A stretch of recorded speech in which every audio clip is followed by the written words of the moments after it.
తప్పిపోవడం అంటే ఏంటిదండి? ఆయన మాటకి ఆస్తి పంచుకొని పోవడమా? మందిరానికి రాకపోతే కూడా తప్పిపోయినట్టే.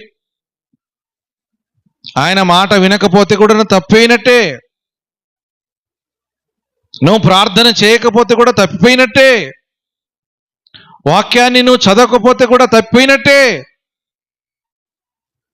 నువ్వు ప్రార్థన వెళ్ళకపోతే కూడా తప్పిపోయినట్టే. తప్పిపోయిన కుమారులాగా. అయ్యో, దేవుడు అప్పుడే శిక్షించాలి కదా అని అనుకుంటున్నావు. కానీ నీకు తెలియకుండానే కనబడతా ఉంటాయి. నీకు తెలియకుండానే ఏం కలిగి ఉంటావు? ఆకలితో ఉంటావు.